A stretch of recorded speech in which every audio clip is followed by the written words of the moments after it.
नमस्कार दोस्तों, आज हम इस वीडियो में आप लोगों को साइंस के 10 ऐसे सब्जेक्टिव क्वेश्चंस बताने वाले हैं जो इस बार के बोर्ड परीक्षा में आने वाले हैं। इसको आप लोग अच्छे से एक बार पढ़ लीजिए मेरे साथ साथ, आपको रटने की ज़रूरत नहीं पड़ेगा क्योंकि इसका जो आंसर है ना, जो इसका उत्तर है वो बहुत सिंपल भाषा में लिखा गया है, जैसा कि आप अच्छे से उसको एक ही बार में याद कर सकते हैं। ठीक है ना। तो वीडियो को लाइक कर लगे हाथ, चैनल को भी सब्सक्राइब कर लेना ताकि आपको और सारा मेरा वीडियो आपको प्राप्त हो सके। ठीक है ना। और मैं वीडियो स्टार्ट कर देता हूँ। ठीक है। तो देखो मेरे पास जो पहला नंबर क्वेश्चन है ना, इसको ध्यान से पढ़ना। पहला क्वेश्चन है कि ऐसे दो ऊर्जा स्रोतों के नाम लिखिए जिन्हें आप समापन योग्य मानते हैं। यानी कि ऐसे आपको दो ऊर्जा स्रोत का नाम बताना है जो आपको लगता है कि यह दो ऊर्जा स्रोत है और ये बहुत जल्द समाप्त हो जाएंगे। ठीक है ना।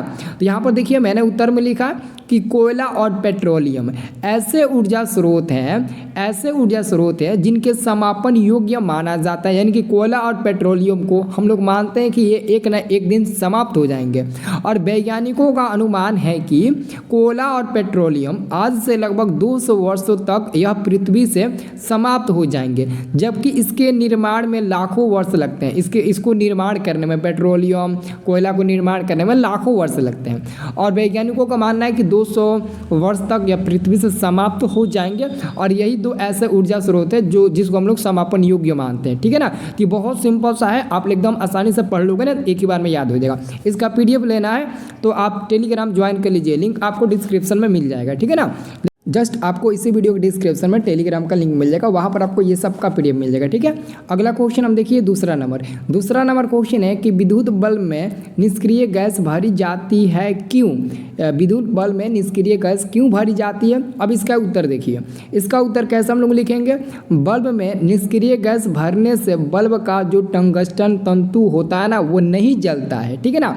और निष्क्रिय गैसों में तंतु का वाष्पीकरण नहीं हो पाता है, जिससे बल्ब की जीवन क्षमता जो होती है ना वो बढ़ जाती है। यानी कि उसकी जो जलने की क्षमता होती है, ज़्यादा दिन टिकने की जो क्षमता होती है वो ज़्यादा दिन टिक जाती है, यानी कि उसकी जीवन क्षमता बढ़ जाती है। और यही कारण है जैसे कि आर्गन गैस हो गया उसमें, ठीक है ना, निष्क्रिय में आर्गन हो जाएगा, नाइट्रोजन हो गया, ये सब आपका आ जाएगा। ठीक है ना।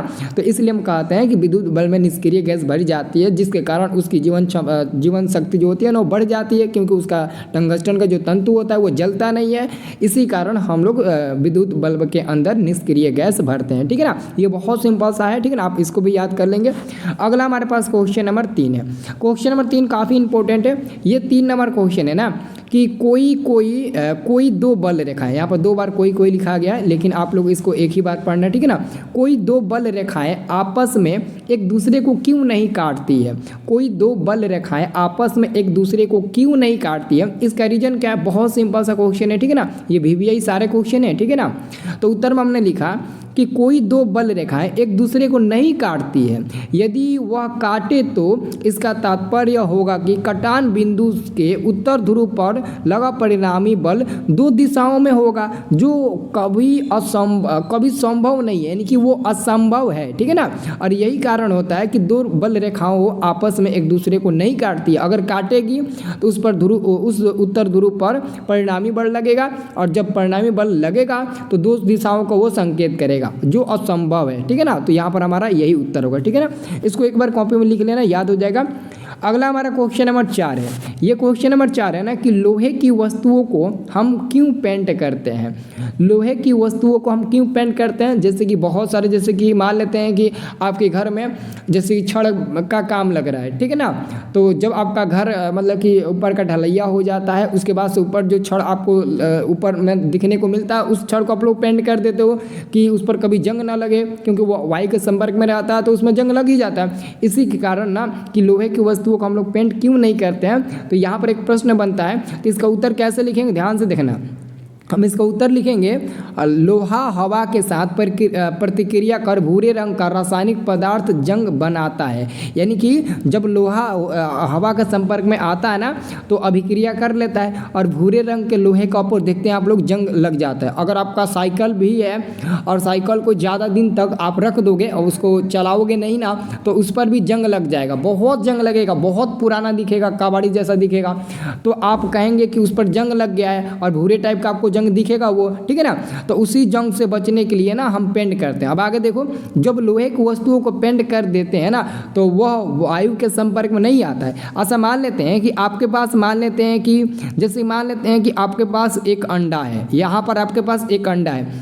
अब इस अंडे के चारों तरफ हम गाय का गोबर लगा देंगे, चारों तरफ गाय का गोबर लगा देंगे, तो क्या अंडे के पास हवा पहुंच पाएगा? नहीं पहुंच पाएगा। तो जब उसके पास हवा पहुंचेगा ही नहीं तो उस पर जंग कैसे लगेगा? ठीक वैसे ही दोस्तों, जो लोहा का पदार्थ होता है, जो लोहा का पदार्थ होता है, अगर उसके ऊपर किसी चीज़ से हम लोग कोई पेंट कर देते हैं ना तो उस पेंट के ऊपर ही वो रहता है हवा, उसके अंदर नहीं जाता है। जब अंदर जाएगा तभी तो वो वहाँ आपका जंग लगेगा, लेकिन जब अंदर जाता ही नहीं है तो जंग कैसे लगेगा? तो यहीं पर वो लिखा है कि जिसके कारण जंग नहीं लगता है, और यही कारण है कि लोहे की वस्तुओं को हम लोग पेंट करते हैं, ठीक है ना। तो ये बहुत इंपॉर्टेंट आपके लिए। आप देखते होंगे कि जब आपका घर बनता है तो जो आपके घर में खिड़की होता है वो लोहे का होता है, लेकिन उसको आप लोग पेंट करते हो। ये 100% सही बात है। आप उस खिड़की को पेंट करते हो ना, तो आखिर में पेंट क्यों करते हो? अगर आप पेंट नहीं करेंगे ना तो देखे होंगे कि वहाँ पर जंग लग जाता है। आप लोग बोलते हो कि मूर्छा लग गया है, ऐसा बोलते हो ना, तो ये सब इसीलिए होता है, ठीक है ना। तो इसको याद रखना। अगला हमारे पास क्वेश्चन नंबर 5 है। क्वेश्चन नंबर 5 है ना कि मिश्र धातु किसे कहते हैं? 2 मिश्र धातु का नाम बताइए। मिश्र धातु किसे कहते हैं? 2 मिश्र धातु का नाम बताइए। उत्तर आप लोग लिखिएगा कि दो या अधिक, 2 या 2 से अधिक, आप ऐसे बोल सकते हो, ठीक ना। 2 या अधिक धात्विक तत्वों के आंशिक या पूर्ण ठोस विलयन को मिश्र धातु कहते हैं। जैसे मिश्र धातु पीतल हो गया, स्टील हो गया, कांसा हो गया। आपके एग्जाम में भी पूछा तो जाता है कि निम्न में कौन आपका मिश्र धातु है? तो मिश्र धातु काफ़ी मतलब कि हाईलाइट है पीतल, क्योंकि मॉडल पेपर के हर बुक में दिया है, हर MBD गाइड में दिया है, और आप लोगों के भी किताब में दिया, ज़्यादातर यही। लेकिन ये भी हो सकता है कहीं स्टील, कांसा वगैरह दे दे। तो मिश्र धातु का नाम आप लोग ज़्यादातर मतलब कि याद रखना जितना भी है, ठीक ना। तो आपका ऑब्जेक्टिव नहीं गलत होगा, ठीक है ना।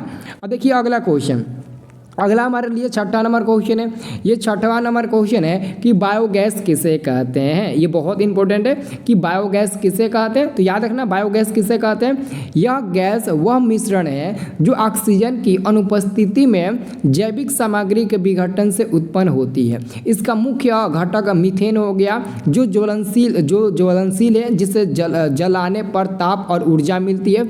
यह ऊर्जा का नवीकरणीय स्रोत होता है। अगर कोई पूछेगा कि बताओ कि बायोगैस किसे कहते हैं और बायोगैस किसका स्रोत है, तो आप बता देना बायोगैस एक नवीकरणीय स्रोत होता है, और नवीकरणीय स्रोत नहीं होता है, ये नवीकरणीय स्रोत होता है। और बायोगैस का मुख्य घटक क्या हो जाएगा? मीथेन हो जाएगा। और भी होते हैं घटक, जैसे कि यहाँ पर मैंने आपको बता दिया। यहाँ पर देख सकते कि बायोगैस का मुख्य घटक मीथेन हो गया, कार्बन डाइऑक्साइड, हाइड्रोजन हो गया, हाइड्रोजन सल्फाइड यानी कि H2S हो गया, ठीक है ना। हाइड्रोजन H हो गया, कार्बन डाइऑक्साइड आपका क्या हो गया? CO2 हो गया, मीथेन आपको पता ही है, मीथेन क्या हो जाएगा? तो CH4 हो जाएगा।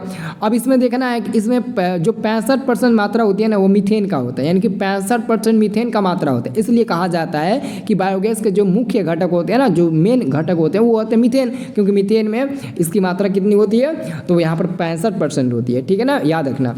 अब देखो हमारे पास अगला क्वेश्चन आता है 7 नंबर।